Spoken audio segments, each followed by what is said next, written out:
अस्सलाम वालेकुम दोस्तों, इस वीडियो में हम आपके साथ स्केड्यूल शेयर करेंगे डिफरेंट जॉब्स के लिए। आपसे सिंध पब्लिक सर्विस कमीशन में आप अप्लाई करते हैं, उसके बाद वेट करते हैं कि ये टेस्ट कब होगा। जैसे मैंने आपको पहले भी बताया है, ये सिर्फ और सिर्फ आपको 10 दिन पहले बताते हैं और 5-6 दिन पहले ये आपको स्लिप अपलोड करके देते हैं कि आप स्लिप अपलोड करें।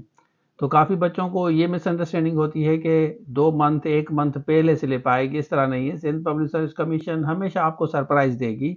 स्केड्यूल आएगा 10 दिन पहले, जैसे अभी आया, मैं आपको दिखाता हूँ। डिफरेंट जॉब्स के लिए आपने अप्लाई किया होगा और उसके बाद स्लिप नहीं आई। स्लिप में भी मतलब उसके बाद आप देखें 13 से ये स्टार्ट है। यहाँ पे देखें ना, 13 से ये स्टार्ट है आपका।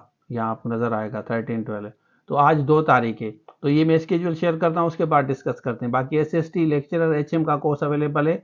आप स्क्रीन पे जो नंबर आ रहा है इस पे आप कांटेक्ट करके ले सकते हैं। व्हाट्सअप करेंगे आप, व्हाट्सअप पे आपको डिटेल मिलेगी। अब बात करते हैं स्केड्यूल की।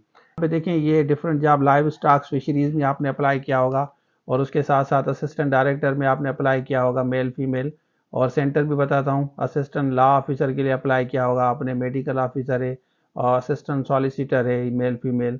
और इसमें सेंटर, ये ऊपर वाला जो सेंटर है ये हैदराबाद का है, ठीक है। ऑडिट ऑफिसर के लिए अप्लाई किया होगा आपने, ये हैदराबाद का है। इसी तरह यहाँ ये कराची का है। ये सेम जॉब से सेम स्केड्यूल है आपका। 13 से स्टार्ट है, 13 है, 14 है, 16 है, 15 भी इन्होंने लिखा है। तो यहाँ पे आप देख सकते हैं, नीचे हम आते हैं, ये सखर सेंटर है। ये सेम आपका जो भी आपने अप्लाई किया है जॉब्स के लिए, तो ये इनका कंप्लीट स्केड्यूल है। 16 को ये एंड हो रहा है, ठीक हो गया।